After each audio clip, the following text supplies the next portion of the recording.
전 세계에서 실전 경험이 가장 많은 부대, 시가전 최강인 죽음의 분대. 이처럼 무시무시한 타이틀을 소유한 특수부대의 정체는 바로 브라질의 특수경찰대대 보피입니다. 보피가 지키는 지역은요, 브라질 최대 빈민가인 리우데자네이루의 파벨라. 그런데 이곳은 단순 빈민촌이 아닙니다. 파벨라에선 대통령보다 카르텔 두목이 더 막강하다고요. 파벨라 지역은요, 오래전부터 마약 카르텔의 장악, 마약 밀매뿐 아니라 매춘과 강도, 살인 등 각종 흉악 범죄가 빈번한 최악의 우범 지역인데요. 보피는 이 마약 카르텔의 본거지인 파벨라에서 매일 마약 카르텔과의 전면전을 치르고 있습니다. 매일매일이 전쟁이나 다름없는 것이죠. 우와, 여긴 진짜 실전이구나. 실제 제가 리우에 갔었는데 네네. 진짜 저녁마다 총격전이 벌어져요. 그래, 소리가 납니다. 그게 바로 이 부대입니다. 매일매일 실전인 거죠. 자, 마약 카르텔 조직원 수백 명은요, 소총과 기관총, 로켓포 등으로 중무장한 상태입니다. 거의 한 국가의 부대, 반군 수준의 무기를 갖고 있습니다.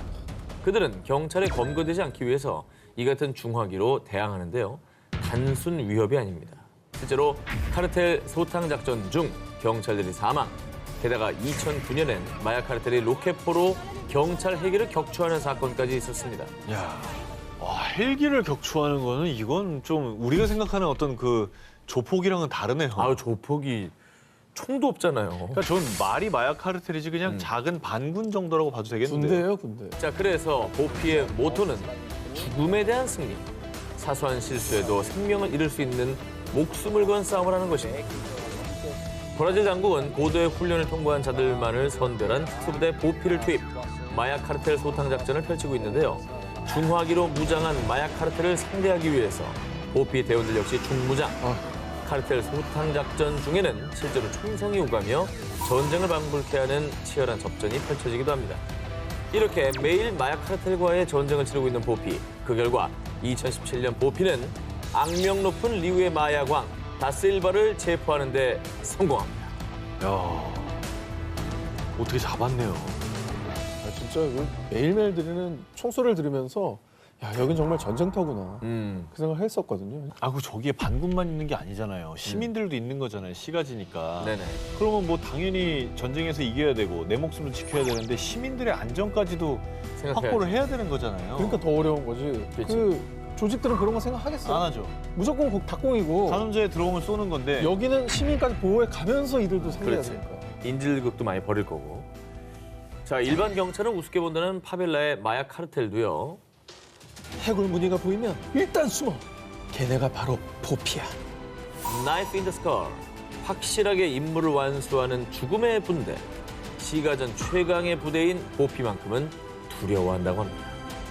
이번에 제가 소개해드릴 강한 자들은 전 세계 국방력 1위 미국에서도 탑 티어 부대로 꼽히는 미 해군 대테러 특수부대 대부그루입니다.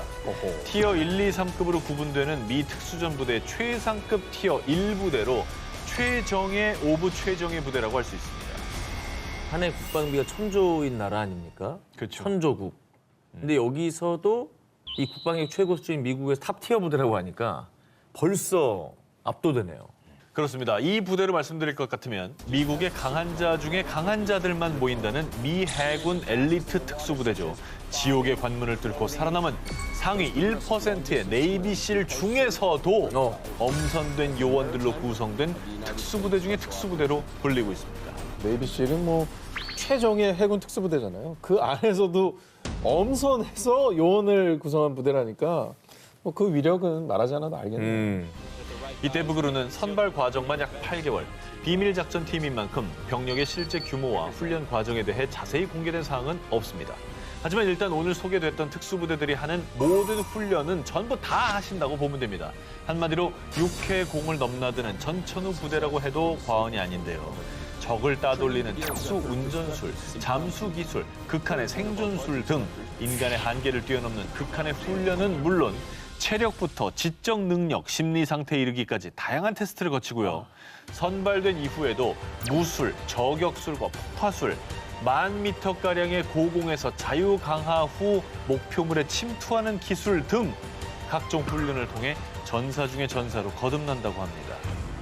세계 최고의 정예 오브 정예 부대네요, 진짜. 그러니까 미군이 지금 전 세계 다양한 작전에 투입이 돼 있고요. 그러면 대부분은 그 중에서도 또 특수한 임무를 또 맡았을 것 같아요. 1980년에 창설돼서 대테러전, 핵무기나 생화학무기 확산 차단, 정치적으로 민감한 인질 구출 작전 등 고도의 기밀성과 위험성이 큰 비밀 작전에 전문적으로 투입된 대부그룹은 2011년 9.11 테러를 주도한 국제 테러 단체 알카에다의 창설자 오사마 빈 라덴을 단 40분 만에 사살하면서 세계에 알려지기 시작했는데요.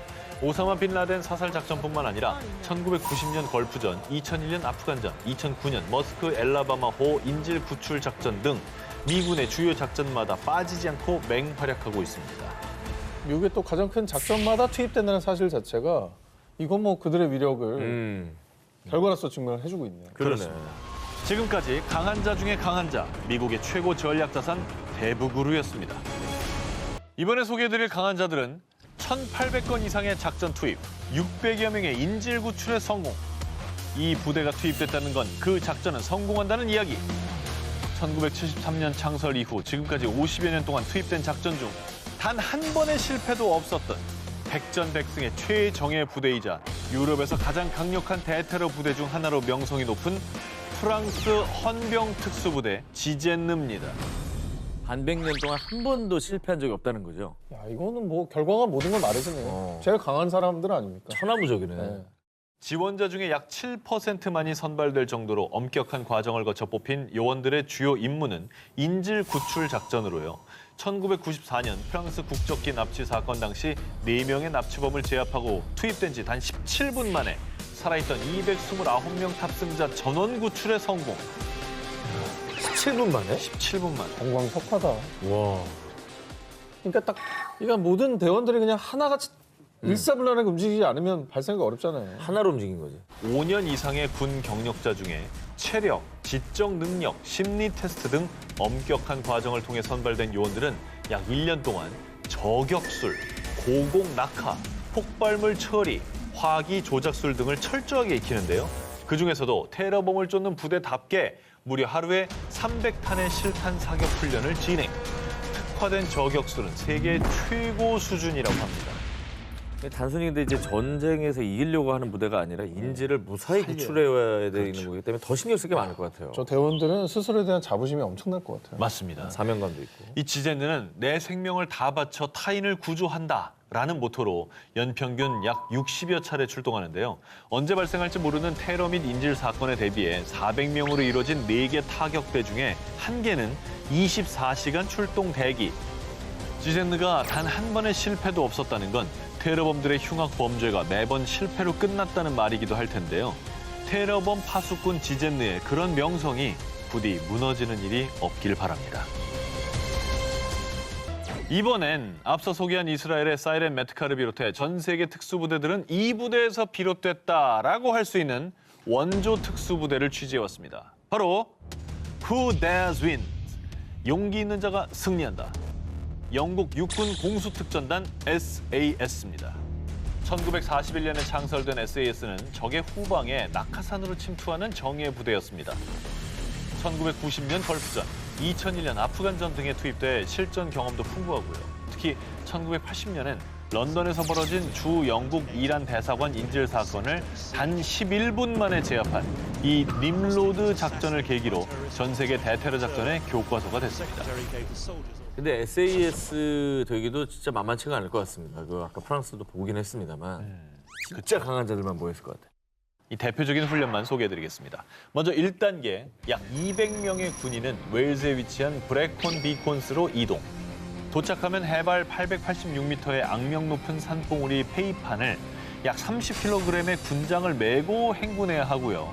페이판 등정이 끝나면 잠시 쉴 틈도 없이 이번엔 약 64km의 트레킹 코스를 나 홀로 나침반과 지도에 의지한 채 24시간 안에 완주해야 합니다.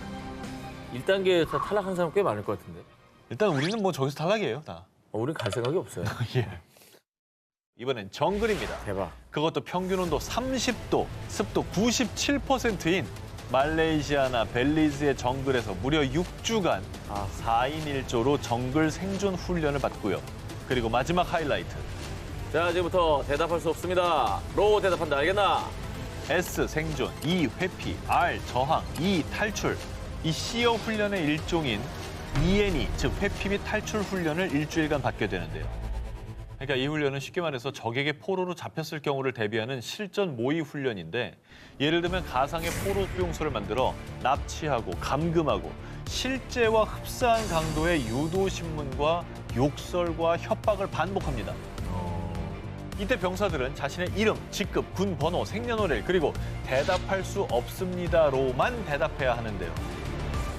이 모든 훈련을 통과하면 당신의 전쟁은 끝났습니다 라는 말과 함께 SAS 대원으로 합류할 수 있습니다. 참고로 생존 전문가 베어 그릴스가 SAS 출신입니다. 그래서 생존왕이 되셨나 봐요. 그러네. 그러니까 막 먹을 거 없을 때 알아서 찾아 먹고 막 이런 것들이 어떻게 보면 저런 실전 훈련을 통해 길러진 게 아닌가 싶어요. 험난하고 거칠고 위험한 SAS 훈련을 보고 걱정하는 두 기자님 같은 분들에게 전직 SAS 교관은 이런 조언을 남겼습니다. 이 모든 과정이 두려우십니까? 그럼 SAS에 지원하지 않으면 됩니다. 대답할 수 없습니다. 전 안 갈게요.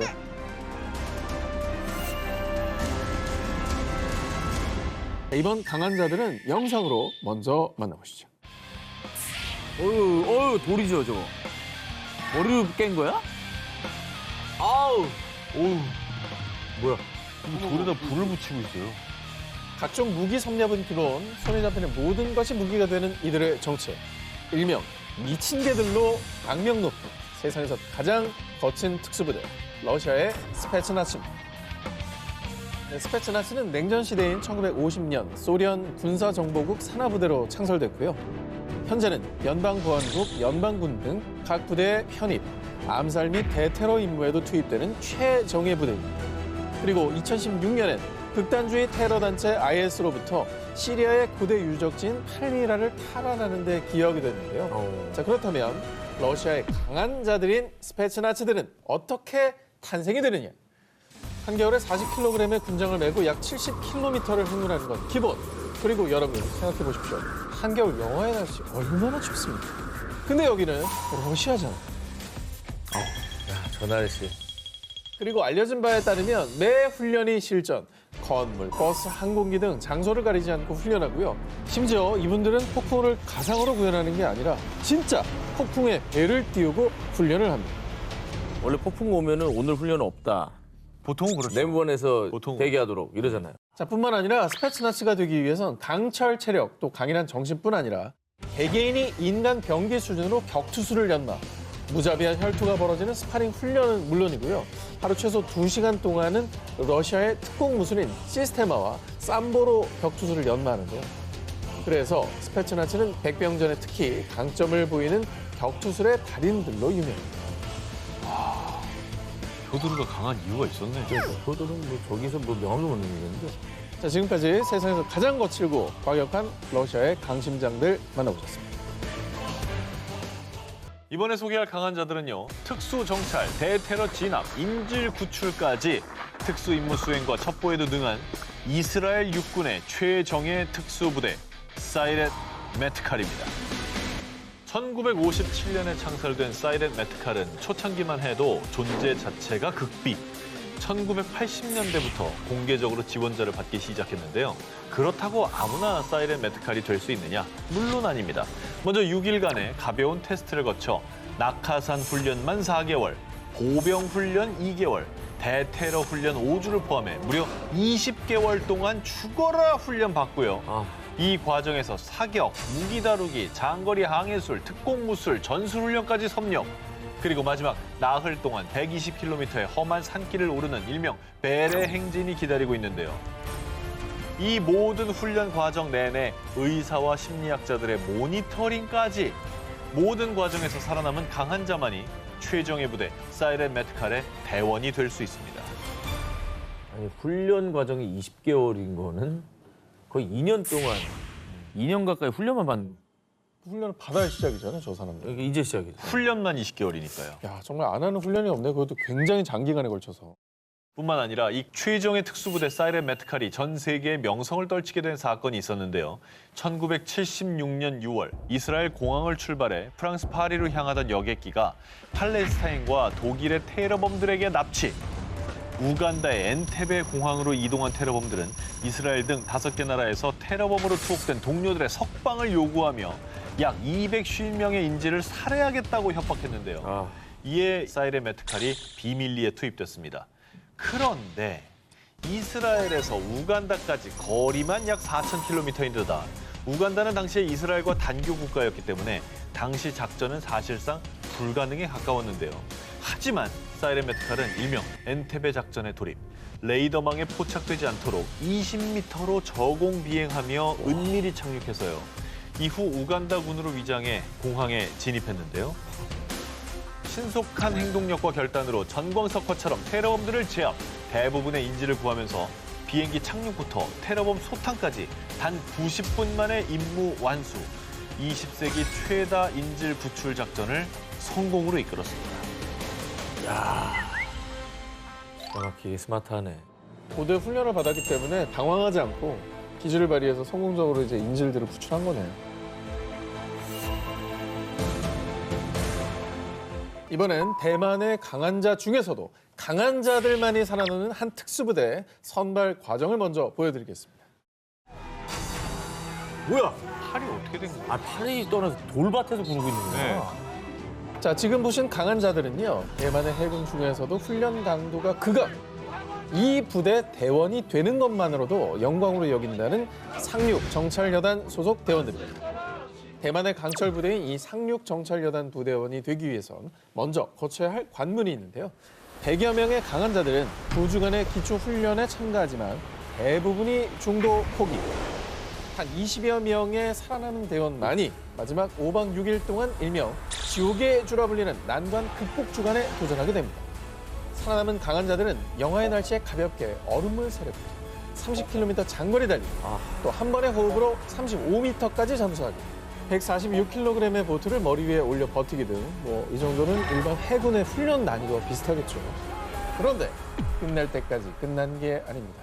최종 관문이 남아있는데요. 바로 천국으로 가는 길입니다. 돌밭은 어떻게 굴러? 아니 저게 무슨 천국으로 가는 길이야. 그냥 지옥으로 가는 길이지. 네, 반바지만 입은 예비대원들은 가족들이 보는 가운데 천국으로 가는 길 실시! 약 50m 길이의 날카로운 자갈길을 난 두렵지 않다라고 외치며 기어가야 되는데요.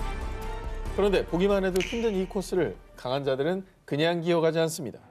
더 강해지려고 교관들이 소금물까지 팍 뿌려주고요. 소금물을 왜 뿌려줘요? 코스 중간중간에선 잠시 정지, 구르기, 앞으로 기어가기, 개구리처럼 뛰기, 돌기 등 다양한 동작을 수행하게 하는데요. 근데 만약 여기서 머뭇거린다, 또 동작이 부정확하다, 그러면 제자리로 돌아가 다시 출발을 해야 합니다. 와, 저게 정말 훈련 어마어마하네요. 그간 보던 천국으로 가는 길을 완주한 강한 자들에게만 주어지는 상륙 정찰여단 완장. 이 완장을 받은 대원들은요. 지금 제가 흘리는 눈물은 기쁨의 눈물이고 제 몸에 있는 흉터는 명예의 흉터이자 자부심입니다. 고통을 이겨냈다는 기쁨과 자부심을 가지고 상륙 정찰여단으로서 임무를 수행한다고 합니다. 그런 정신 없으면 못하죠, 사실. 와, 진짜 무시무시하다 저거는. 비록 가는 길은 지옥이지만 강한 성취감과 자부심이라는 천국이 기다리고 있기에 이들은 천국으로 향하고 있습니다. 2014년 아프가니스탄에서 작전을 펼치던 노르웨이의 특수부대, 이 FSK는 고도로 훈련된 병력의 필요성을 깨닫고 이 부대를 창설했는데요. 아프가니스탄은 내전이 심하고 가장 위험한 곳이기도 하고 거기가 지형이 그리고 아주 험난하대요. 그래서 누가 어디 숨어 있는지도 모르고 굉장히 힘들다고 하더라고요. 지금. 아니 근데 특수부대원 중에서 이제 월등한 대원을 뽑아서 소수 정예 부대를 만드는 건가요? 그럼 진짜 셀 것 같은데. 자, 이 부대는요, 일단 훈련 과정이 너무 고되고 힘들어서요. 2014년 창설 당시 317명이 입대를 지원했지만 1년 뒤 훈련을 마치고 남은 자는 불과 13명뿐. 와, 13명이 뭐 한 3%, 4% 되는 거예요? 네, 그야말로 강한 자만이 살아남은 곳이었습니다. 극악의 훈련을 거쳐 선별된 이 특수부대의 정체는 바로 세계에서 유일하게 여성으로만 이루어진 특수부대. 일명 사냥군대입니다. 사냥군대? 여성으로만 이루어진 특수부대가 있었어요? 처음 들어봤네. 아, 근데 뭐 여성 부대가 있을 수는 있지만 왜 하필 여성으로만 또 이렇게 이루어진 부대를 만든 거죠? 전쟁터에서 정보를 수집하고 여성, 어린이와 교류할 수 있는 군인이 필요했습니다. 자, 아프가니스탄에서는 남성 군인이 여성과 대화를 할 수 없어서요. 현지 여성들로부터 작전 수행이 필수적인 첩보를 입수하는 역할 등 작전상 고도로 훈련된 여성 군인의 필요성을 느꼈다는데요. 자, 그런데 그들이 있어야 할 곳은 다름 아닌 전쟁터. 사냥부대 대원들은 그저 성별이 여성일 뿐 다른 특수부대와 다름없는 강한 군인이어야 했습니다. 그렇죠. 자, 겨울이면 무려 영하 50도 이하로 떨어지는 북극의 툰드라. 살갗을 파고드는 칼바람이 휘몰아치는 이곳에서 사냥분대 지원자들은 무려 22kg 군장을 메고 행진. 듣기만 해도, 보기만 해도. 지겨워. 와. 영하 50도요? 군대에서 최고로 고통스러운 기억 중 하나가 행군 아닙니까? 행군이죠. 행군이죠, 행군. 발도 힘들어, 어깨도 힘들어, 머리도 힘들어, 목도 아파. 맞아, 감각이 없잖아. 행군이죠, 진짜. 근데 여긴 더 심하죠. 자, 근데 이뿐만이 아닙니다. 언제 어디서 들이닥칠지 모르는 적의 공격에 24시간 대비하기 위해 며칠 동안 잠을 전혀 자지 않는 무수면 훈련, 적진의 침투에 대테러 작전을 펼치기 위한 수백 미터 고공 낙하 훈련 등 저렇게 폭행을 당하면서도 반격을 해야 되는구나. 네. 무려 1년 동안의 혹독한 훈련을 통과해야만 사냥 군대원이 될 수 있습니다. 일단 투입되면 그때부터 남성이고 여성이고가 뭐 무슨 의미가 있겠어요? 그냥 전사지, 전사. 사냥 군대 대원들은요. 제 한계를 시험하고 싶습니다. 여성도 남성과 똑같이 할 수 있습니다.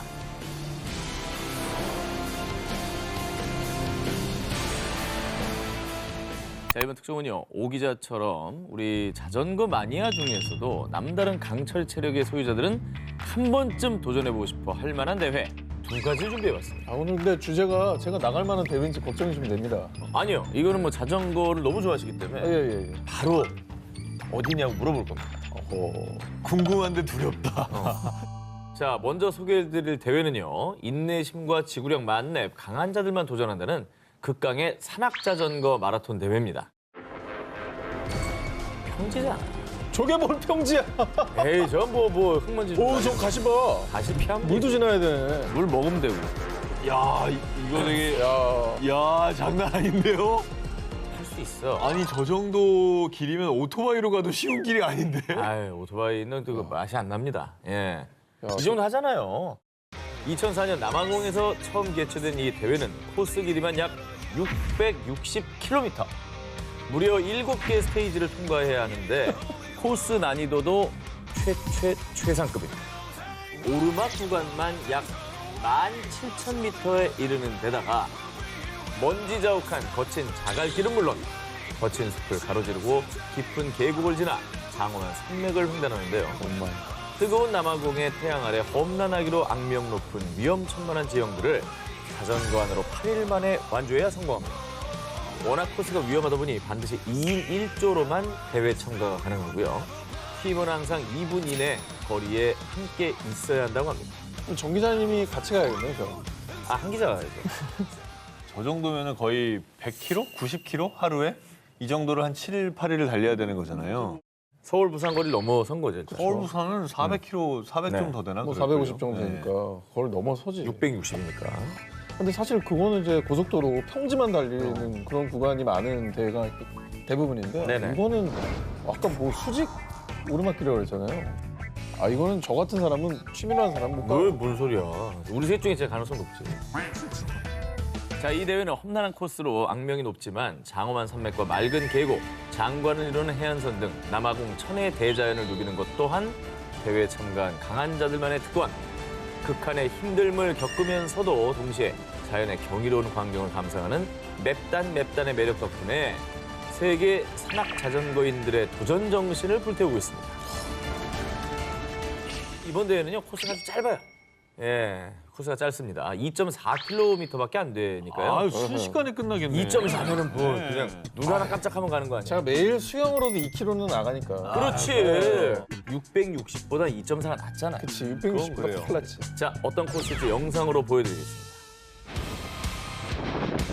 또 내리막이에요? 얼마나 재밌어? 아니, 저걸 나보고 하라고? 근데, 근데 저걸 어떻게 저걸 찾아가? 뭘 찾아가? 사람들 소리로 사람들 아, 사람들 서는데 저걸 쳐봐, 어떻게? 뭘 어떻게 못 찾진 않겠다. 브레이크 들인다니까? 아, 이거 브레이크 밟으면 안 될 것 같은데? 야, 저 옆에 사람들은 무슨 깡으로 저걸 보고 있어? 난 저기서 보는 것도 못 하겠다. 자, 방금 보신 영상은요, 세계 최고의 실력은 물론 강철 심장까지 갖춘 자전거 탑 오브 마니아들이 도전하는 자전거 활강대회입니다. 활강이란 말이 너무 좋지 않아? 오르는 것보다 활강이 낫잖아.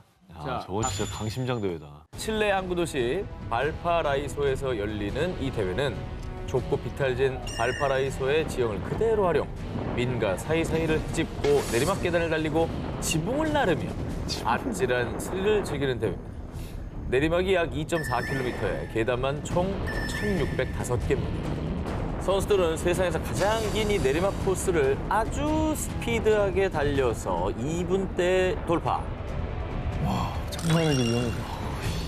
자, 지구상에서는 보기 힘든 스피드는 물론 이것은 대회인 것이고 보기만 해도 아찔한 선수들의 액션까지 더해져 대회가 열리는 매년 여름이면 수천 명의 관중이 발파라이소로 몰린다고 합니다. 와, 장난 아니다. 여기 내려오는데 2분 걸린다 그랬잖아요. 네네. 2분 동안 정말 초강력 집중력을 유지해야 되는 거예요. 딱 0.1초만 집중력이 엇나가도 아니, 저는 6시간 기록 이제 잡고 갈게요. 아, 브레이크 꽉 잡고. 네, 저는 그냥 6시간으로 갈게요. 만약에 두 기자님은 마라톤에 도전한다면 광활한 자연 속에서 짧게 뛰시겠어요? 아니면은 도심에서 오래 뛰시겠어요? 저는 지구력이 없으므로 어, 광활한 자연에서 짧게 뛰는 걸로. 굵고 짧게. 네. 저는 오늘 질문들의 패턴이 있는 것 같아요. 도심에서 오래 뛰겠습니다. 아, 그 왜 그런 판단했죠? 우리가 말하는 자연이 우리가 아는 그런 대자연이 아니에요. 아, 그래요? 뭔가 더 이상한 곳으로 우리를 그러면 끌고 갈 것 같아요. 내가 얘기하는 오래는 어떤 오래일 것 같아요? 아까 막 한 달까지 나왔으니까 한 열흘? 얘기했죠? 오래라고요. 예. 자, 먼저 그러면 자연을 좋아하는 우리 한 기자님을 위해서 시원한 공기 마음껏 마시며 뛸 수 있는 마라톤 코스 짧은 거 추천해 드릴게요. 매년 2월마다 북아메리카 최북단 알래스카에서 열리는 약 563km의 마라톤입니다. 이게 뭐가 짧아요? 아니 500km를 서울 부산보다 더 긴 데를 이게 짧다고요? 뭐가 짧아요? 알래스카 사이즈를 생각해봐요. 짧게 해드린 거야. 게다가 알래스카 엄청 추울 거 아니야. 말이 돼? 왜 차로 가도 몇 시간이야 도대체? 두 발로 달리기, 자전거 타기, 스키. 자, 한 가지를 선택해서 앵커리지 나이코에서 맥그레스까지 야생 설원을 달리는 마라톤입니다. 매년 50명 이상의 강한 자들이 참가, 허리까지 쌓인 눈길을 헤쳐가며 피부가 찢겨나갈 듯한 고통에 매서운 강풍에 맞서서 산맥과 얼어붙은 호수위를 달리고 또 달리는 겁니다. 저 셋 중엔 자전거가 낫긴 하겠어. 스키보다 저게 낫겠죠? 달리는 스키가 날 수도 있어요. 손 엄청 시릴걸? 스키가 날 수도 있어. 오케이, 고르셨고요. 그래요? 자, 세계에서 가장 긴 겨울 마라톤이다 보니 일반 마라톤과 달리 일주일에서 열흘이 소요됩니다. 그래서 이제 음식과 여벌옷, 물, 캠핑용품, 침낭 등 생존용품들을 각자 지참하셔야 되는데요. 가지고 다니는 짐도 무거운 데다가 체감 온도는 영하 20도에서 30도의 혹하니 물까지 얼려버리기 때문에 수분 보충도 쉽지가 않습니다. 게다가 땀은 저를 죽일 수도 있어요. 이 체온 조절을 아주 잘해줘야 됩니다. 땀이 얼어붙게 되면 체온을 더 떨어뜨리기 때문에 땀이 나지 않게 달리는 것도 강한 자들의 완주 포인트라고 합니다. 어떻게 땀이 나지 않게 달려요? 아니 진짜 추울 때 행군 같은 거 하면 자기 숨이 얼어버리잖아요. 맞아요. 이거 그래서 진짜 입 주변이 진짜 입 얼지. 주변 날아가거든 완전. 아니 근데 와 어떻게 땀이 안... 와... 자, 그래도 다행인 점은 약 80km 지점마다 검문소가 존재. 이곳에서 짧게 잠을 청하거나 따뜻한 음식을 챙겨 먹고 장비를 다시 정비할 수가 있습니다. 하지만 빠른 완주가 목표인 스트롱맨, 리얼 강한 자들은요. 영하 50도 이하로 떨어지는 밤에도 허허벌판 눈 위에 침낭을 깔고 야생 늑대들의 울음소리를 들으며 쪽잠을 청한다고 합니다. 자, 그리고 약 563km 마라톤 완주에 성공한 사람들만이 도전할 수 있는 최고 극한의 코스. 약 1609km 마라톤 코스도 존재합니다. 최후의 800km는 자신이 휴대한 생존 장비로만 횡단해야 합니다. 그야말로 극한 오브 극한 레이스겠죠. 이거는 체력도 체력인데 정신력이 엄청나게 요구되는 그렇죠. 그런 대회인 것 같고. 자신과의 싸움이죠. 네, 저는 안 가겠습니다. 자, 일단은 그러면 한번 들어보시고 네. 도심 쪽이 더 나오면 도심. 저는 도심으로 갈게요. 도심은 그래도 네. 노숙은 안 할 거야. 노숙은 안 하지 않느냐. 네. 제가 오라고 했습니다. 자, 이번에 오상진 기자를 위한 도심 속 마라톤 코스를 소개합니다. 일단 빌딩 숲으로 가득한 미국 뉴욕 한복판에서 열리는 마라톤이에요. 뉴욕 좋죠. 뉴욕이에요. 커피도 있고 도넛도 있고. 그럼. 네, 거기 전철역도 있고. 사람도 있고 하잖아. 그럼요. 자, 먼저 이 대회에 참가했던 한 마라토너의 소감부터 듣고 가시겠습니다. 참고로 마라톤 540회 참가 이력이 있는 분입니다. 여태까지 마라톤 500번 넘게 하면서 한 번도 울어본 적이 없는데요. 이 대회는 결승전을 통과하자마자 울었어요. 얼마나 좋았을까. 뭔데 이 500번이나 뛴 사람이 왜 울어? 울어요. 힘들어서 왜 울어? 이 마라톤 대회는 매년 6월에서 9월 사이에 개최해 뉴욕 84번가 블록 하나, 약 883m의 길을 달리는 마라톤입니다. 짧은데? 아니, 설명이 어. 도심 속에서 오래 뛴다며. 잘 설마 골라. 기어? 기어서. 물구나무 서서 가요? 자, 이 마라톤 대회가 힘들다고 소문난 이유는 따로 있습니다. 뉴욕 84번가 블록 하나, 883m의 길을 한 번이 아니라 총 5,649번을 뱅글뱅글 돌아서 52일 안에 약 4,988km를 완주해야 하는 것이지요. 뉴욕 맨하탄은 그냥 크게 돌면 되지. 굳이 왜 저렇게 하냐고. 그럼 대서양 횡단하고 거리 비슷한 거 아니야? 자, 이렇게 달리면서 자신을 돌아본다는 취지에서 시작된 마라톤 대회 일명 자기 초월 레이스는요. 그냥 주야장천 뛰면 되는 거 아니야? 그래도 춥진 않으니까 달릴만 한 거 아니야? 생각하셨다면 절대 네버 큰 오산입니다. 참가자들은 오전 6시부터 자정까지 달릴 수가 있는데요. 마라톤 코스는 교통이 잘 통제된 도로가 아닌 인도. 출퇴근하는 직장인, 자전거를 타는 아이들, 마트에서 장보고 나오는 시민들 사이에서 요리조리 피해가며 달려야 합니다.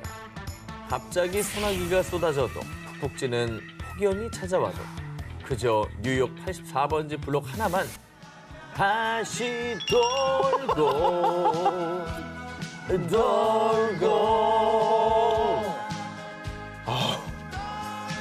이러다가 건물에 있는 벽돌 숲까지 다 외워먹네. 무엇보다 매일 똑같은 길거리를 보며 뛰는 지루함을 이겨내야 하는 것이 가장 큰 고통이라고 합니다. 와, 저거는 정말 뛰다 보면 정말 많은 생각이 진짜 들겠다. 현자타임 올 것 같은 게 다른 사람 편안하게 일상을 즐기는 네. 사이에 난 저거를 계속 5,000번을 뛰어야 되는 거잖아. 정든다니까요. 이 마라톤 대회는 안전을 위해 100km 이상 달리는 울트라 마라톤 대회에 출전 이력이 있는 베테랑 마라토너들만 출전 가능. 그럼 불구하고 지난 25년간 이 대회 완주자는 단 49명에 불과했다고 합니다. 와, 내가 봤을 때는 힘들어서가 아니라 지겨워서 그만둔 것 같아요. 그렇다니까 사람 심리가. 대자연과 도심에서 열리는 극한의 마라톤 대회. 여러분은 어떤 마라톤 대회에 도전해 보시겠습니까? 나 자신의 한계에 도전하는 스포츠, 마라톤. 꼭 마라토너가 아니더라도 버킷리스트에 마라톤 완주를 추구한 분들 많을 겁니다. 자, 그래서 우리 두 기자 더 늦기 전에 무릎 성할 때 마라톤에 도전해 보시라고 맞춤형 마라톤 코스를 준비해봤어요. 네. 자, 두 기자에게 질문 하나 드리겠습니다. 좀 시원한 걸 좋아하세요? 따뜻한 걸 좋아하세요? 그러니까 고르자면 네, 저는 시원한 시원한 거. 몸에 좀 열이 있어서. 자, 그럼 오 기자는 저 시원한 곳 쪽으로 가시고요. 우리 한 기자님은 어떻게 하실래요? 저는 따뜻한 게 좋습니다. 그쪽으로 따뜻한 게 좋아요? 시원한 거 좋아하는 우리 소크라 오 기자에게 네. 첫 번째 마라톤 코스 소개합니다. 바람 살랑살랑 부는 거 좋지. 자, 일단 이곳으로 말할 것 같으면 그 풍경을 감상하기만 해도 두 눈이 번쩍 트일 정도로 아름다운 곳입니다. 어디죠? 눈과 얼음이 끝없이 펼쳐진 북극권 그린란드로 떠나보겠습니다. 내가 북극 고민이? 저 뭐야? 아, 얼마나 좋아. 아니 저건 시원한 게 아니잖아요. 세상에서 가장 추운 마라톤 대회로 기네스북에 오른 북극권 마라톤은요. 42.19km를 영하 30도의 살인적인 추위 속에서 정말 스치기만 해도 베일 듯한 칼바람에 맞서 달려야 하는데요. 얼굴 찢어지겠다. 발이 푹 빠지는 눈길과 빙판 위를 뛰다 보면 미끄러지는 일은 다반사라고 합니다. 그래도 이제 달리다 보면 몸에서 열이 나기 시작을 합니다. 그러나 이 영하 30도의 혹한은 땀마저 꽁꽁 얼려버립니다. 모자며 장갑이며 심지어 얼굴까지 하얀 얼음으로 뒤덮이고 마는데요. 눈썹 온 거다. 거의 엘사가 됐죠. 그래서 이 젖은 물건들은 코스 중반에 있는 체크포인트에서 바로 버려야 됩니다. 그래야 동상에 걸릴 위험이 적겠죠. 아, 오히려 버려야 되는구나. 저게 가다 보면 이게 얼어서 이것 때문에 동상이에요. 그죠? 역시 그 시원한 거 좋아하셔서 잘하시네요. 진짜. 갈 준비가 다 돼 있는 것 같습니다. 그럼요. 아니 이걸 아는 게 뭐가 갈 준비가 돼 있대. 자, 그래도 해마다 이제 전 세계에서 50여 명의 참가자들이 이 혹한의 북극권 마라톤에 도전하고 있습니다. 그 이유. 우리나라에서 이 마라톤 참가한 사람은 내가 최초. 언제 북극에서 마라톤 해보겠어요? 그걸로 충분합니다. 그렇습니다. 극한의 강추위마저도 사르르 녹여버리는 뜨거운 성취감 때문이라고 합니다. 자, 그리고 자신의 한계에 도전한 국내 참가하시는 분들도 많이 있는데요. 그중에서 2008년 마라톤 우승자가 바로 자랑스러운 한국인이었다고. 대단하시다. 오 기자가 대를 이어야죠. 네. 가슴 뜨거운 이 성취감으로 오상진이라는 이름 석자를 북극에 아로새기고 오시기 바랍니다. 응원합니다. 예. 오상진 파이팅! 야, 멋지다. 추운 거 좋아한다고 안 해서 진짜 다행이네요. 다행이라고요. 네. 자, 좋습니다. 이번에는 따뜻한 쪽을 원하시는 우리 한석준 기자의 맞춤 마라톤 코스를 소개하겠습니다. 지중해를 품은 모로코로 가보겠습니다. 불안불안하다. 일명 죽음의 레이스로 불리며 자신의 한계를 시험하고 싶어하는 사람들의 마지막 선택. 사하라 사막 마라톤입니다. 사하라 사막 마라톤으로 말할 것 같으면 한낮 최고 기온은 50도에 육박을 합니다. 하루에 평균 40km씩 무려 일주일을 달려야 하는 총 거리가 약 250km 코스의 서바이벌 마라톤입니다. 그냥 40km가 아니에요? 정말 인생은 선택이네요. 네. 뭐 제가 할 건 아니지만 굳이 한다고 하면 제가 잘 선택합니다. 저거야말로 백이 없어요. 어디로 백할 거야? 다 모래인데. 그러네. 자, 게다가요, 나 자신과 싸우는 것도 힘든데 끝없이 펼쳐진 모래벌판은 자꾸만 두 발을 깊숙이 끌어당기고요. 그냥 걸어도 힘든 이 사마귀를 일주일치 식량과 침낭, 응급키트를 담은 배낭까지 둘러매고 달려야 합니다.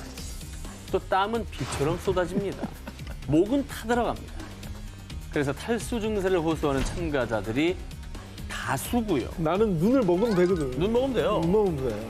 게다가 중간중간 거대한 모래폭풍이라도 불어오면 미세한 모래들이 온몸을 파고드는데 옷 사이사이의 모래에 이 피부가 쓸립니다. 끄덕끄덕하겠죠. 그러면 이제 온몸이 상처투성이가 된다고 합니다. 정말 누군가가 저걸 완주했다. 그럼 그 사람을 다시 봐야 되는 게 아니에요? 저렇게 다 많이 하잖아요.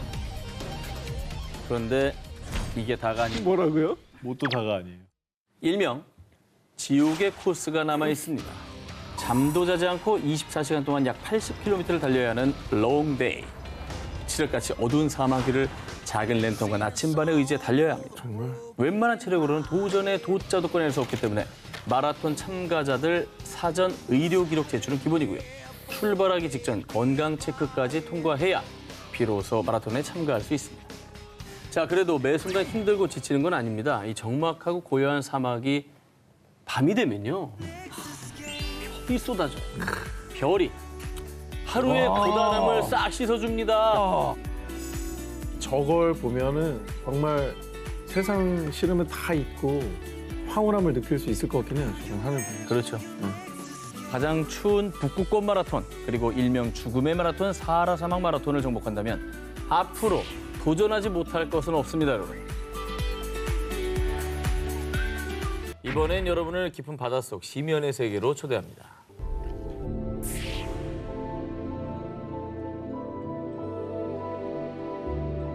뭐야, 장비 없이 가요? 프리다이빙? 그렇습니다. 근데 언제까지 있는지 보세요. 저 봐요. 계속 내려가고 있어요. 근데 어떻게 저렇게까지 되지? 자, 방금 보신 영상은 공기통 하나 없이 숨을 참으며 깊은 바닷속을 잠수하는 수중 스포츠 프리다이빙입니다. 빛 한 점 들어오지 않고요. 아무것도 들리지 않는 고요한 심해. 바닷속에 들어가면 느껴지는 건 오직 내 심장 소리와 한기뿐. 그 고요함 속에서 나는 나 자신과의 싸움을 합니다.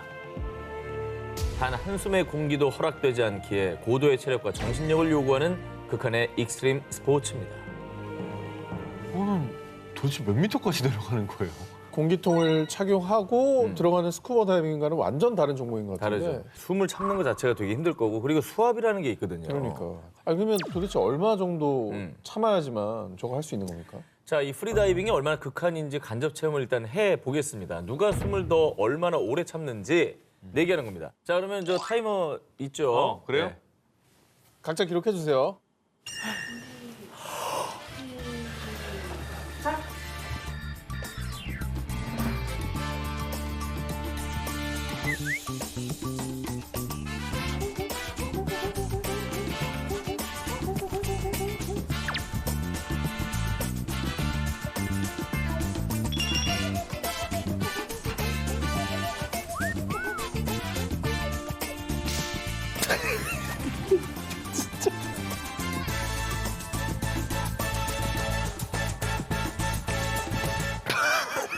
승리! 자, 다시 한번 정리해드릴게요. 오상진 기자 37초, 한석준 기자 1분 10초, 전현무 기자 1분 12초였는데요. 한 국제다이빙협회 공식 기록에 의하면 물속에서 숨을 쉬지 않고 무려 11분 35초 동안 버틴 선수도 있었다고 합니다. 자, 그리고 깊은 물속으로 내려갈수록 온몸을 짓누르는 이 엄청난 수압 때문에 보통 스쿠버 다이빙은 공기통을 메거든. 일반적으로 제한 수심이 약 40m 정도입니다. 그런데 한 프리다이버 선수는요, 무려 300m 깊이의 심해에 도달했다고 합니다. 바다 깊은 곳으로 들어갈수록 두통, 이명, 관절 통증과 함께 눈앞이 깜깜해지는 시각장애가 발생합니다. 발생하지. 급기야 산소 부족으로 뇌까지 손상, 갑자기 의식을 잃는 일명 블랙아웃 위험이 도사리고 있는데요. 하지만 이 같은 위험에도 불구하고 프리다이버들은 나 자신과의 싸움을 위해서 오늘도 어김없이 바닷속으로 뛰어들고 있습니다. 자, 지금까지 소개한 특종의 대회들은 고작 해봐야 하루에 몇 시간 혹은 단 며칠 정도만 바짝 고생하면 되지 않습니까? 그런데 지금 제가 소개할 특종은 장장 2달 가까운 시간 동안 사투를 벌여야 하는 곳입니다. 지금부터 끝없는 수평선이 펼쳐진 대서양 바다 한가운데로 떠나보겠습니다. 바로 이 보트 하나로 대서양을 횡단하는 조정대회입니다. 아니, 대서양에서 어떻게 노를 저어서 와? 조정은 그냥 무동력으로 사람의 그 노의 힘으로만 가는 거니까. 그렇죠. 믿기 힘드시겠지만 이게 사실입니다. 세계에서 가장 혹독한 조정대회라 불리는 대서양 횡단 조정대회. 아프리카 북서부 카나리아 제도에서 카리브해 안티구아까지 4,800km의 거리를 조정으로 횡단하는 대회입니다. 상상이나 가십니까? 믿을 건 오직 내 팔과 내 어깨뿐.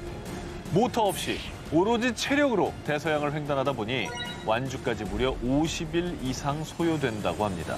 이 지독한 강행군을 해야 하기에 대회 참가 전부터 매일같이 밥 먹듯 체육관에 들러 스파르타! 근력 운동은 필수. 그리고 혹시 모를 위급 상황을 대비해 대회 모든 참가자는 응급처치, 해상 생존 항해 안전 교육을 이수해야 됩니다. 사전에 120시간 동안 조정을 했다는 사실도 인증해야 됩니다. 이렇게 만반의 준비를 해도 막상 대회에 참가하면 결코 쉽지 않습니다. 우선 대서양의 보트를 띄우면 12m 높이의 집채만한 파도를 오로지 팔 힘으로만 뚫고 지나가야 하는데요. 이 거친 파도에 보트가 뒤집히는 상황은 부지기수. 갑작스럽게 폭풍우가 찾아와도 피할 길이 없고요. 폭풍과 맞서 싸우고 보트 내 작은 창고에서 매일 2시간씩 쪽잠을 자가며 팀원이 교대로 밤낮 없이 노를 저어야 합니다. 그러다 보니까 참가자들은 하루에 보통 5,000칼로리 이상을 소모하고요. 대서양 횡단을 마치고 나면 체중이 12kg이나 빠진다고 합니다. 2020년에 이 대회에서 완주한 최고령 도전자였던 70세 남성 프랭크 로스웰은 이런 소감을 전했습니다. 이 믿을 수 없는 여정을 제 힘으로 해냈다는 사실이 너무나 자랑스럽습니다. 본인이 강하다고 자부하시는 분들 그 강인함을 제대로 증명할 수 있는 이것에 도전해 보시기 바랍니다. 바로 지상 최대 하드코어 레이스 터프 머더입니다. 아, 이게 제가 참가했던 대회입니다. 미국에서. 아 그래요? 예. 터프 머더 익스트림 스포츠 마니아이자 영국의 대테러 부대 장교였던 윌 딘이 설립했습니다. 진흙탕 속에서 달리고 뛰고 헤엄치고 기어서 각종 장애물을 통과하는 대회인데요. 이것은 마치 죽음의 레이스와도 같아서 이 대회에 참가하려면 사전에 사망 동의서를 작성해야 합니다. 촬영 미국으로 간다니까 좋다고 갔죠? 그렇지. 미국을 안 가봐서 좋았는데 네. 흙바닥이고 아 그럼 지금 이제 전현무의 미국은 저거예요? 나의 미국은 뉴욕이 아니에요. 나의 머릿속 미국은 흙바닥과 네. 고통과 야, 진짜 오랜만에 본다 이거. 아, 그게 뭐 밀었구만. 아니 밀었네. 누가 봐도 밀었는데? 뭐 밀었네. 줘봐, 손 봐, 손. 정 기자가 이 억지로 타이로 얼떨결에 뛰어내린 게 저희 증거 영상으로 잘 남아 있습니다. 4.5m 높이에서 수심 5m의 흙탕물로 뛰어드는 고공 다이빙부터 흙탕물이 가득 차 있는 파이프 터널을 포복으로 통과. 진흙과 미끄러운 기름이 잔뜩 묻은 6m 벽 뛰어오르기. 차디찬 얼음물에 잠수해서 장애물 지나기. 무려 10,000볼트의 전류가 흐르는 전기선을 피해 낮게 포복하기 등 가장 고난도 코스의 경우는 무려 30개의 장애물을 통과해 약 15km를 완주해야 하는 코스로 완주하는데 4시간이 걸린다고 합니다. 이거 이제 높여놨네. 이거 원래 나갈 때 여기 있었어, 여기. 머리 들면 으악! 이런다니까? 터프 머더 대회는 서로의 손을 잡아주고 등을 밀어주는 협동과 단합이 필수. 그래서 이 대회는 1등이 없고 오로지 완주하는 걸 목표로 삼는다고 합니다. 자, 이 터프 머더 완주자 중에서는 내가 말이야 터프머더 완주한 사람이야. 터프 머더를 완주한 횟수에 따라 다양한 색상의 헤드밴드를 받게 되는데 높은 레벨의 헤드밴드를 받기 위해 도전에 또 도전. 전 세계 강한 자들의 도전 의식을 자극하며 매년 참가 티켓이 매진될 정도로 호응을 얻고 있다고 합니다.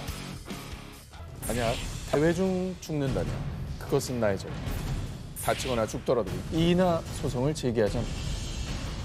자, 이렇게 무시무시한 서명을 해야만 참가할 수 있는 대회가 있다면 여러분은 참가하시겠습니까? 이 대회가 얼마나 무시무시하냐면요. 알려진 바에 따르면 해외 파병되는 영국과 독일의 특수부대원이나 프랑스의 소방대원들이 이 대회 경기장을 훈련 장소로 사용할 만큼 험난하기로 유명합니다. 아우 뭐야. 아우. 고기가 우리, 들어. 우리 같은 일반인이 도전할 때가 아니네요. 그러니까 이게 뭐 수련회 뭐 이런 캠프 이런 줄 알고 왔다가는 아주 그냥 아, 그렇게 생각합니다. 엄청 후회하겠는데요. 네. 그런 상황 속에서도 기꺼이 목숨까지 걸고 압도적인 대결을 펼치는 전 세계 상남자 또 상여자들이 있습니다. 어우, 불구덩이 불난 거 아니야? 아, 떨어진 거예요? 그렇습니다. 저거 건너가는 거구나. 이건 특수부대 훈련인데? 1987년부터 매년 1월 영국 울버햄턴 근교에서 개최되는 일명 터프가이 대회인데요. 참가자 중 3분의 1은 중도 탈락할 만큼 전 세계에서 가장 힘든 레이스 중 하나로 명성이 자자합니다. 자, 그러면 지금부터 여러분을 터프가이로 만들어드리겠습니다. 우선 가볍게 영하의 날씨 속에서 9km의 크로스컨트리 구간을 뛰십시오. 자, 그러고 나면 약 20개의 죽음의 관문, 킬링필드 장애물 구간이 기다리고 있는데요. 저희는 살짝 맛만 보여드리겠습니다. 목까지 차오르는 진흙탕 사이에 있는 불타는 건초 더미를 헤쳐나오면요. 킬링필드 중에서도 악명 높은 18m짜리 터널 구간이 기다리고 있습니다. 자, 그리고 다음 미션. 참가자들이 가장 두려워하는 구간 중 하나인 수중 터널입니다. 근데 말이 수중 터널이지 가슴까지 차오른 차가운 얼음물에 다 젖어 덜덜덜 떨면서 한 치 앞도 보이지 않는 흙탕물 속 터널을 통과하면 되는데요. 이렇게 특수부대 훈련장을 방불케 하는 경기장 안에는요. 불구덩이, 얼음물, 또 진흙탕까지. 강한 자들은 그야말로 물불 가리지 않는 13km의 험난한 코스들을 넘어야만이 터프가이의 명예를 얻을 수 있습니다. 구간마다 저체온증, 화상, 익사, 해소공포증의 위험이 도사리고 있지만 이들이 도전을 하는 이유. 그냥 달리기만 하면 재미없잖아요. 우리는 극한의 체력과 정신력을 테스트하게 될 겁니다. 자, 실제로 부상자가 속출하며 중도 탈락하는 도전자들도 많지만 죽어도 좋다. 극한의 고통을 즐기려는 참가자들의 도전이 이어지고 있는데요. 이 참가비와 수익금 일부는 국가에 봉사한 군인들을 비롯해 사회에 기부를 하는데 이 터프가이 대회를 통해 신체적으로나 정신적으로나 진정한 상남자 또 상여자의 면모를 보여주고 있습니다. 이번에 소개할 강한 자들의 성지는 산입니다. 무려 5개 나라를 거치는 1000km 이상의 거리를 오직 무동력으로 걷고 뛰고 하늘을 나는 초고난도 코스. 클래스가 다른 철인 경기 엑스 알프스입니다. 우선 코스를 먼저 설명해 드리겠습니다. 일단 오스트리아 짤츠부르크에서 출발해서 험준한 알프스 산맥을 따라 독일, 스위스, 프랑스, 이탈리아를 거쳐 다시 오스트리아까지 무려 5개 나라 1000km가 넘는 거리를 맨몸으로 달려서 12일 안에 완주해야 하는데요. 해발 4,800m에 달하는 알프스 산맥의 가파른 지대는 물론 깎아지르는 절벽도 타야 하고요. 끝없이 펼쳐진 계곡도 건너야 하기에 중간중간 패러글라이딩을 활용해 이렇게 걷고 뛰고 날고 그야말로 슈퍼맨처럼 육해공 가리지 않고 국경을 넘는 극한 중의 극한 철인 경기인 겁니다. 그리고 고산지대 가면은 우리 칼바람 한라산만 올라가도 엄청 보잖아요. 맞아. 백록담에서 이제 몸 날아갈 뻔했어. 이 강풍 사이를 가로질러서 정해진 코스로 가야 되니까 이게 테크닉 너무 필요할 것 같고 테크닉이 필요하구나. 방향 잡는 것도 쉽지 않을 것 같은데 나는. 이 엑스 알프스 코스가 워낙 험난하다 보니 대회 주최 측에서는 엄격한 심사를 거쳐서 등산과 패러글라이딩 경험이 있는 전 세계 약 30명의 선수만 선발합니다. 그런데 말입니다. 이렇게 강한 자들로 선발된 참가자들이지만 대부분의 선수가 완주에 실패합니다. 어머. 대회는 장장 12일간 펼쳐지는데 규정상 새벽 5시부터 밤 10시 사이에만 활동 가능합니다. 정해진 시간 안에 경기를 치러야 하는데요. 그런데 대회 4일차부터는 48시간마다 꼴찌 선수가 차례로 탈락. 체력은 물론 시간과도 싸워야 하는 잔혹한 경기입니다. 때문에 2021년에는 29명의 선수 중 완주에 성공한 선수가 겨우 5명. 이 한 손에 꼽을 정도입니다. 야, 그 5명은 진짜 자부심이 장난 아니겠다. 참가부터 완주까지 어느 것 하나 쉬운 게 없습니다. 극소수의 강한 자만이 완주할 수 있는 세상 가장 혹독한 철인 경기 엑스 알프스였습니다. 우리의 눈을 현혹하는 아름답고 화려한 보석들. 자, 그런데 혹시 보석들을 어떻게 채굴을 하는지 보신 적 있으십니까? 야, 그 생각은 한 번도 안 해봤네요. 자, 무려 5천여 개의 보석 광산이 존재하는 아시아 최대 보석 생산국 스리랑카 라트나푸라에서는요. 지하 10m에서 깊게는 무려 100m까지 깊은 땅 속에 직접 이 갱도를 만들고 보석을 캐는데 이 귀한 보석에 흠집이 나면 안 되잖아요. 그래서 스리랑카 광부들은 기계가 아닌 오로지 사포와 망치만 사용 100% 수작업을 합니다. 저기를 수작업으로? 야, 이것도 또 황당하네요. 근데 너무 무섭지 않을까? 저 좁고 어두운 길을 그냥 들어가는 거잖아요. 자, 어디 그뿐입니까? 작업하는 광산 내부의 폭은 고작 1m 남짓. 이 광부들은 장장 12시간 동안 허리도 제대로 펴지 못하고 온종일 몸을 웅크린 채 보석을 찾아 쉼없이 삽질을 하고 또 흙포대를 옮기는데요. 자, 생각을 해보십시오. 이 미로처럼 얽힌 좁은 갱도에는 이 미세한 유독가스가 흘러나오는 상황이 자주 발생합니다. 그런 가운데 지독한 육체 노동을 하며 팔, 다리, 어깨, 허리, 온몸이 저려올 수밖에 없고요. 심지어 땅이 머금은 습기에 이 비오듯 흘리는 땀마저 뒤엉켜서 불쾌지수마저 최강입니다. 두 기자님, 보석 광산에서 버텨낼 자신이 있으신가요? 저는 장공잔도로 가겠습니다. 둘 중에 하나 한다면은 장공잔도는 공기라도 맑지. 공기는 맑겠다. 공기는 맑을 거예요. 네. 저 유독가스. 게다가 어두컴컴한 광산에서 의지할 거라고는 전기불인데 이 습기 가득한 지하의 전기불은 언제 터질지 모르는 폭탄이나 마찬가지입니다. 게다가 만약 물이 역류한다면 광산이 언제든 무너질 수 있는 상황입니다. 실제로 광산 붕괴로 매몰된 많은 광부가 사망하는 안타까운 사고가 비일비재했습니다. 광부들이 진짜 담력이 정말 강한 사람인 게 이게 사실 언제 무너질지 모르는 거잖아요. 여기서 가족들의 생계를 위해서 목숨 걸고 일하는 거니까. 맞아요. 늘 죽음의 위기와 맞서 싸워야 하는 이 스리랑카 광부들이 믿을 것이라곤. 오, 신이시여. 제발 오늘 하루 무사히 살아남게 해주세요. 이 도전은 저는 전 기자에게 강력하게 추천하고요. 그러면 사진 공개입니다. 뭐 얼마 안 올라가 되니까. 그러면 금방 가요. 자, 포기합니다. 아, 깜짝이야. 뭐 하는 거야, 저게? 합성 아니야? 아니, 스파이더맨이야? 저거 합성 아니야? 거미줄 위에 올라 있잖아. 야, 아니, 자, 우리가 왜 저렇게까지 해야 되는 거야? 어떤 정당성이 없잖아, 저게. 실성한 거지, 실성. 보기만 해도 오금이 저리지만 이게 계단 맞습니다. 이 사다리의 이름이 천국의 계단이라는 뜻의 독일어 힘멜스 라이트너입니다. 하다가 천국도 가고 그러겠네. 에헤이 참 그러지 마요 진짜. 여러 의미가 있네요. 오스트리아의 다흐슈타인 지역에 설치된 이 사다리는 한 산악 등반 투어 업체에서 운영하는 클라이밍 어트랙션으로요. 인기가 어마어마합니다. 그러겠다. 이 사다리를 오르기 위해 세계 각국에서 사람들이 모여드는데요. 그로시의 도너코겔 산에서 해발 2,000m가 넘는 코사우칸 산봉우리까지 이어지는 약 40m 길이의 사다리. 강철이라 튼튼하니까 사다리 끊어질 걱정 없이 마음 편하게 오르시면 됩니다. 도전. 아니, 저 봐요. 이거 못 갈 거 아니까 도전 누르는 거 봐. 근데 나는 개인적으로는 해보고 싶어요. 그래요? 약간 이제 걷다 보면 처음엔 무서울 것 같은데 어느 순간 약간 하늘을 걷는 느낌일 것 같아요. 딱딱딱. 진짜. 그러다 내 뒤에 보면 날개 달려있다. 날개 달렸어. 이 도전을 할 때 필요한 건 무엇보다 등반자의 의지. 미세한 바람마저 태풍처럼 느껴지고 2,000m 상공에서 떨어질지도 모른다는 극강의 공포를 스스로 극복해야 하는데요. 안전장치는 있는 거죠? 안전장치, 그럼요.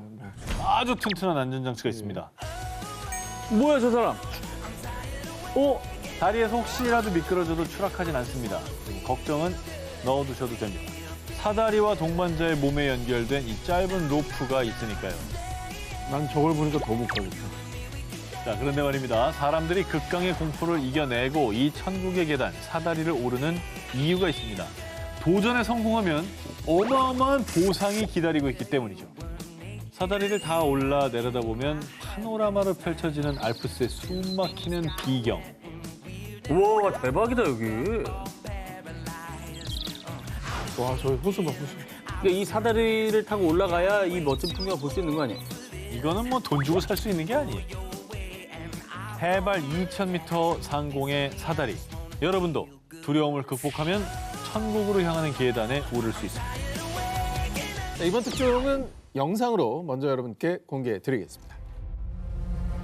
자, 두 기자님도 혹시 여기 기억하시나요? 이거 그 중국 아니었나요? 화산이었나? 여기가 여기 제가 소개했던 데 아니에요? 옛날에? 근데 오상진 기자가 촬영 갔다가 뭐 벌벌 떨었다는 뭐 거기 저도 직접 이제 다녀온 곳입니다. 그래 그래요? 그 얘기 했었잖아. 네, 네. 자, 방금 보신 곳은 중국 화산의 장공잔도. 장공잔도. 자, 원나라 때부터 수송자들이 오가던 길인데요. 약 1,600m 높이에 난간도 없고 폭도 약 30cm에 불과한 좁은 나무 판자뿐입니다. 미쳤나 봐. 자칫 발을 잘못 디디었다가는 천길 안에 낭떠러지로 추락하고 마는 세상에서 가장 위험한 길입니다. 아니 근데 여기가 뭐 강한 자만이 갈 수 있는 거 인정. 하지만 제가 소개한 데를 또 하면 어떡합니까? 돌려막기 있습니까? 없습니까 이거? 이렇게 취재를 건성건성해가지고 말이야. 아니, 좀 더. 안 들어. 좀 더 들어보시면 됩니다. 싫어. 뭐 하는 거야? 내가 했던 거. 그럼 그만할게요. 오케이.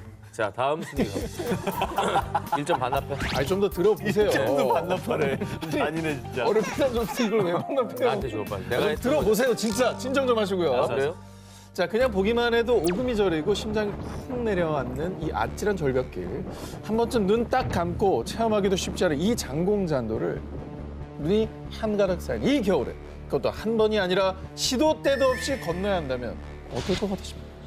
근데 저는 안 해요. 저는 이거 일단 얼마를 주느냐에 따라. 역시 자본주의. 아니 근데 그 어떤 보상이 없으면 그걸 누가 합니까? 자, 대부분 그렇게 생각을 하실 겁니다. 하지만 매일매일 목숨을 걸고 이곳을 걷는 강한 자들이 있습니다. 아, 눈이 쌓이는구나. 저 눈을 누가 털어야 되는구나. 아, 눈 터는 사람이구나. 야, 이거 황당하다. 아니, 이게 아, 황당하다, 진짜. 이게 가능한 게 제가 1월 1일 날 한라산 백록담 갔다 왔거든요. 거기를 끝까지 올라가서 눈을 치우는 사람이 있더라고. 그런 분이잖아. 저 눈 안 치우면 어떻게 갑니까? 못 가죠. 자, 그렇습니다. 이들은 중국 일부 언론에서 세계에서 가장 위험한 직업으로 소개하기도 한 장공장교의 청소부입니다. 워낙 위험한 탓에 30세 미만의 건장한 성인만 채용된다고 하는데요. 이곳을 담당하는 청소부는 단 4명. 이들이 구체적으로 어떤 일을 하느냐? 자그마치 영하 20도, 이 뼈를 파고드는 추운 날씨에도 거센 눈발과 맞서 싸우며 110m에 달하는 아슬아슬한 낭떠러지 절벽길을 2시간 이상 청소, 삽으로 얼음을 깨, 또 빗자루로 눈을 치우고 나무판자 위에 소금을 뿌리는 이 제설 작업까지. 이 직업이야말로 강한 자가 아니면 결코 해낼 수 없지 않겠습니까? 이게 얘기 듣는데 또 황당해서 소금을 뿌려요? 그러면 소금도 짊어지고 저길 간다는 거 아니에요? 그렇지. 4명의 청소부 중 1명인 장 씨는 익숙해져서 전혀 두렵지 않습니다. 30세가 되면 관둬야 하는데 그게 너무 아쉬울 뿐입니다.